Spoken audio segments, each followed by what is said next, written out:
দুৰ্নীতিপৰায়ণ ঠিকাদাৰক নাকি লগাবলৈ কঠোৰ হৈছে ৰাজ্যৰ লোক নিৰ্মাণ বিভাগ। মুখ্যমন্ত্ৰীৰ নিৰ্দেশৰ পিছতেই দুৰ্নীতিপৰায়ণ ঠিকাদাৰৰ বিৰুদ্ধে একশ্যন মুডত লোক নিৰ্মাণ বিভাগ।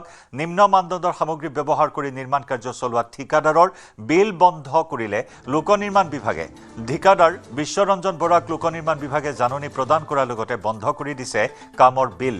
বিশ্বনাথৰ মধুপুৰ তিনিআলিৰ পৰা মেডিকেল কলেজৰ কাষৰে BEd কলেজ তিনিআলি হৈ ক্লক টাৱাৰলৈকে পথছোৱাত নিম্নমানৰ ব্লক ইটা ব্যৱহাৰ কৰাৰ অভিযোগ। লোক নিৰ্মাণ বিভাগে কাম বন্ধ কৰাৰ নিৰ্দেশ দিয়াৰ পিছতো কাৰ্যালয় বন্ধ থকাৰ সময়ত নিম্নমানৰ ব্লক ইটা ব্যৱহাৰ কৰি কাম কৰে ঠিকাদাৰ বিশ্বৰঞ্জন বৰাই। মুখ্যমন্ত্ৰী নগৰীয়া পকীপথ নিৰ্মাণ আঁচনিৰ অধীনত 2.3 কিলোমিটাৰ দৈৰ্ঘ্যৰ পথছোৱাৰ বাবে আবণ্টিত হৈছিল 1,80,00,000 টকা। ইতিমধ্যে 35 লাখ টকাৰ বিল লাভ কৰিছে ঠিকাদাৰ বিশ্বৰঞ্জন বৰাই। আমি এখন ফাইনেল নটিচ দিলোঁ যে আপোনাৰ যেহেতু আপুনি আমাৰ কথা শুনা নাই, আপুনি নিয়মমতে যিখিনি মানি পেলাই কৰিব লাগে কাম, যিটো স্পেচিফিকেশ্যন হ'ব লাগে, সেইখিনি যদি আপুনি নামানে তেতিয়াহ'লে আমি আপোনাক পইচা পে'মেণ্ট দিবলৈ আমি নোৱাৰিম। গতিকে আপোনাৰ পে'মেণ্ট বন্ধ হ'ব এতিয়া। বিশ্বৰঞ্জন বৰা তেওঁ বিশ্বনাথৰে ঠিকাদাৰ, আৰু সেইদিনাখন MLA ছাৰৰ লগত এখন মিটিং হওঁতে ছাৰেও বুজাইছে যে যিসকল কণ্ট্ৰেক্টৰ আমাৰ লোকেল স্থানীয়, তেওঁলোকে স্থানীয় অসুবিধাবিলাক ভালকৈ সহজে কৰিব লাগে, ভালকৈ কামটো কৰিব লাগে যাতে ৰাইজে অসুবিধা নাপায়। দূৰৰ এজন মানুহ আহাকে নিজৰ জেগাখিনি যদি ভালকৈ কৰে তে মানুহে অন্ততঃ শান্তি পালেহেঁতেন। আজি নিজৰ মানুহে নিজৰ মানুহক কমপ্লেইন কৰিবলগীয়া হৈছে, কাৰণ মানুহ অসুবিধা পাইছে। অৰুণাচল প্ৰদেশৰ পাহাৰীয়া অঞ্চলত হোৱা ধাৰাসাৰ বৰষুণৰ পিছত ফেনে ফুটুকাৰে বাঢ়ি উঠিছে বেলচিৰি নৈৰ জলস্তৰ। নৈখনৰ বাঢ়নি পানী এতিয়া তীব্ৰ আতংকৰ সৃষ্টি কৰিছে বৰচলাৰ বৰডুবিকে ধৰি 5খনকৈ গাঁৱত। দীৰ্ঘদিন ধৰি মেৰামতি নকৰা এটা উন্মুক্ত মথাউৰিয়ে কাল ৰূপ ধাৰণ কৰাৰ আশংকাত বিনিদ্ৰ ৰজনী পাৰ কৰিছে স্থানীয় ৰাইজে।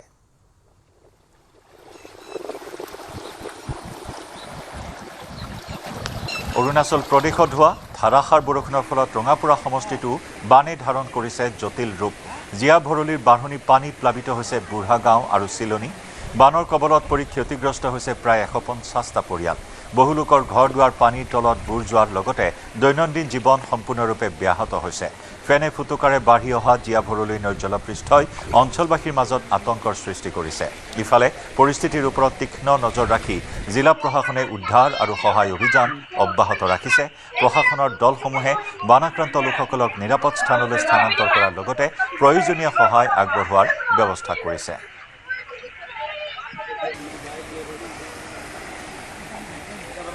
চাহ শ্ৰমিকৰ বাবে গুৰুত্বপূৰ্ণ সিদ্ধান্ত।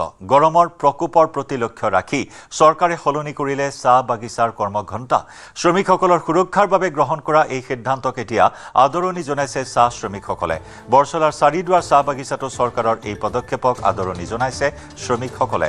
নতুন নিৰ্দেশনা অনুসৰি শ্ৰমিকসকলে পুৱা 6 বজাৰ পৰা দুপৰীয়া 2 বজালৈ নিজৰ কৰ্তব্য সম্পাদন কৰিব লাগিব।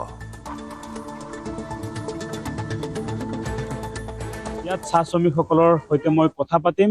যিহেতু উৎকট গৰমৰ মাজতে চাহ শ্ৰমিকসকলে সকাহ প্ৰদান কৰিছে ৰাজ্য চৰকাৰে। মই দেখুৱাইছো এয়া চাহ শ্ৰমিকসকলে এনেধৰণে তেওঁলোকে কাম কৰিবলৈ ওলাই আহিছে পুৱাই, কাৰণ উৎকট গৰমৰ মাজতে চাহ শ্ৰমিকসকললৈ সকাহ প্ৰদান কৰিছে চৰকাৰে। আৰু ইয়াত একাংশ চাহ শ্ৰমিক আছে, মই তেওঁলোকৰ সৈতে কথা পাতিম।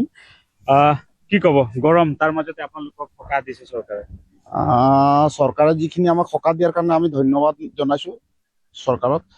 আমাৰ যিখিনি শ্ৰম মন্ত্ৰী তেখেতলৈও জাননী দিছে যে বাগিচাৰ যিখিনি শ্ৰমিক আছে, কাম কৰি আছে, তো ইহঁতে অধিক গৰমৰ কাৰণে অলপ কষ্ট পাইছে। তাৰ কাৰণে চৰকাৰে এটা নিয়ম বনাইছে যে 6টা বজাৰ পৰা 2টা বজালৈ কাম কৰিব লাগে। তো ভালেই লাগিছে। মৰ্ণিঙত ওলাই যায় শ্ৰমিকখিনি, ঠাণ্ডা ঠাণ্ডা বতৰত কাম কৰিব ভাল পায়। 2টা বজাৰ লগে লগে ছুটি হৈ যায়। তো যিহেতু এইখিনি লাগু কৰাৰ কাৰণে আসাম চৰকাৰ, ভাৰত চৰকাৰক মই অশেষ ধন্যবাদ জনাইছোঁ। ভাল লাগিছে। নিশ্চয়কৈ তেওঁলোকে চৰকাৰৰ এই সিদ্ধান্তক আদৰণি জনাইছে। আৰু মই দেখুৱাইছো পুৱাই তেওঁলোকে এয়া ওলাই আহিছে কাম কৰিবলৈ। কি ক'ব, কাম কৰিব আহিছো? কাম কৰিব আহিছো। 6টাৰ পৰা আমি বৰ্তমান 2টালৈকে কাম কৰিম বুলি মানে গৰমত অলপ সকাহ পাব। গৰম দিছে। কি ক'ব? ঠিকে আছে। মানে 2 বাজে কাম ধরবো, এই 6 বাজে কাম ধরবো, यार 2 বাজে ছুটি করবো। 2 बजे छुट्टी নিশ্চয়কৈ এইসকল চাহ শ্ৰমিক তেওঁলোকে এনেধৰণে ওলাই আহিছে আৰু আন একাংশ এয়া কৰ্তব্যত তেওঁলোকে যোগদান দিছে। এতিয়াৰে পৰা পুৱা 6 বজাৰ পৰা 2 বজালৈকে চাহ শ্ৰমিকসকলে কামত নিয়োজিত থাকিব। চাহ বাগিচাত উৎকট গৰমৰ মাজতে চাহ শ্ৰমিকসকললৈ এই সকাহ প্ৰদান কৰাত বৰছলা বিধানসভা সমষ্টিৰ চাৰিদুৱাৰ চাহ বাগিচাৰ শ্ৰমিকসকলেও আদৰণি জনাইছে ৰাজ্য চৰকাৰৰ এই পদক্ষেপক। শিৱসাগৰ জিলাত জাপানীজ এনচেফেলাইটিছ আৰু এনচেফেলাইটিছ সদৃশ ৰোগৰ প্ৰাদুৰ্ভাৱ ক্ৰমাৎ বৃদ্ধি পাইছে।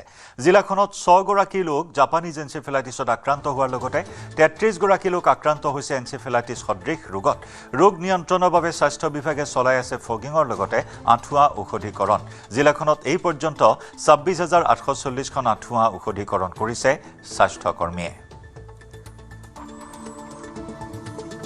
এই সবিশেষ তথ্য মই জানিব বিচাৰিম। মই বৰ্তমান শিৱসাগৰ জিলা যুটীয়া স্বাস্থ্য সঞ্চালকৰ কাষত আছোঁ। মই তেওঁৰ ভাষ্য ল'ম। ক'ত ক'ত এই প্ৰাদুৰ্ভাৱ বৃদ্ধি পাইছে? এই প্ৰাদুৰ্ভাৱ সাধাৰণতে আমাৰ বৃদ্ধি পাইছে আমাৰ 6টা খণ্ড প্ৰাথমিক স্বাস্থ্য কেন্দ্ৰৰ অন্তৰ্গতৰ ভিতৰত এইখিনিত খেলুৱাত আমাৰ 11টা কেছ আমাৰ ডিটেক্ট হৈছে। তাৰপিছত আমাৰ গেলেকীত 5টা আৰু ডিমৌত 5টা, তাৰপিছত গৌৰীসাগৰৰ অন্তৰ্গত 5টা, কালুগাঁৱত 5টা আৰু মোৰাবজাৰত 1টা। এই গোটেইকেইটাৰ ভিতৰত খেলুৱাতে আমাৰ বেছি হৈছে 11টা। জাপানীজ এনকেফেলাইটিছ সদৃশ মানে এনকেফেলাইটিছ নহয়, এনকেফেলাইটিছ ৰোগত আমাৰ 6জন এতিয়ালৈকে 6জন ৰোগী এনকেফেলাইটিছৰ ধৰা পৰিছে। এই 6জনৰ ভিতৰত গোটেইকেইজনে সুস্থ বৰ্তমান ট্ৰিটমেণ্টত আছিলে আৰু বৰ্তমান এতিয়া আমাৰ যোৱা বছৰ আমাৰ ফেব্ৰুৱাৰী মাহতে জাপানীজ এনকেফেলাইটিছ আৰু জাপানীজ এনকেফেলাইটিছ সদৃশ ৰোগৰ প্ৰাদুৰ্ভাৱ ঘটিছিল। সেইকাৰণে আমাৰ এইবাৰ আমি মাৰ্চ মাহতে ঘটিছিল। আমি সেইকাৰণে এইবাৰ ফেব্ৰুৱাৰী মাহৰ পৰাই আমি যিটো প্ৰতিষেধক ব্যৱস্থা ল'ব লাগে, আঁঠুৱা ঔষধীকৰণ, ফগিং, ধোঁৱা দিয়া মানে কাৰ্য, তাৰপিছত পাব্লিক এৱাৰনেছ মিটিং, যিবিলাকৰ গাঁৱে ভূঞে যিবিলাক এৱাৰনেছ মিটিং পাতিব লাগে সেইখিনি আমাৰ পাতি থকা হৈছে সময়ে সময়ে। গতিকে আমাৰ প্ৰাদুৰ্ভাৱটো যোৱা বছৰৰ তুলনাত এই বছৰ বহুখিনি কম। আঁঠুৱা এতিয়ালৈকে কিমান আঁঠুৱা ঔষধীকৰণ কৰা হৈছে আমাৰ প্ৰায় 26,740টা আমি আঁঠুৱা ঔষধীকৰণ বিভিন্ন জেগাত আশাকৰ্মীৰ দ্বাৰাই বিভিন্ন আমাৰ যিখিনিত মেইনলি AESৰ প্ৰাদুৰ্ভাৱ ঘটিছে সেই অঞ্চলবিলাকত আমাৰ আশাকৰ্মী, MPW মাল্টিপাৰ্পাছ বহুমুখী স্বাস্থ্যকৰ্মীৰ দ্বাৰাই এই আঁঠুৱা ঔষধীকৰণৰ প্ৰক্ৰিয়াবিলাক চলি থকা হৈছে। বৰ্তমানলৈকে 26,740টা বিভিন্ন খণ্ড প্ৰাথমিক পশুপালন বিভাগেও সহযোগিতা কৰিছে। তেওঁলোকে লাৰ্ভিচাইডেল বা বিভিন্ন এইবোৰ ঔষধ কৰিছে। পশু বিভাগৰ আমাৰ সহযোগিতা পাইছোঁ সেইটো। আৰু আমাৰ ফগিং ছেশ্যন আমাৰ 64টা ফগিং ছেশ্যন এইটো বৰ্তমানলৈকে কৰা হৈছে। উৎকট গৰমৰ বাবে আজিৰে পৰা সলনি হ'ল চাহ শ্ৰমিকৰ কৰ্তব্যৰ সময়। পুৱা 8 বজাৰ পৰিৱৰ্তে এতিয়াৰে পৰা কাম আৰম্ভ হ'ব পুৱা 6 বজাত। শ্ৰম কল্যাণ বিভাগে পুৱা 6 বজাৰ পৰা দুপৰীয়া 2 বজালৈ নিৰ্ধাৰণ কৰিছে চাহ শ্ৰমিকৰ কামৰ সময়। তাৎক্ষণিকভাৱে কাৰ্যকৰী কৰা হৈছে এই নিৰ্দেশনা। পৰৱৰ্তী নিৰ্দেশ নিদিয়া পৰ্যন্ত বলবৎ থাকিব সংশোধিত সময়সূচী।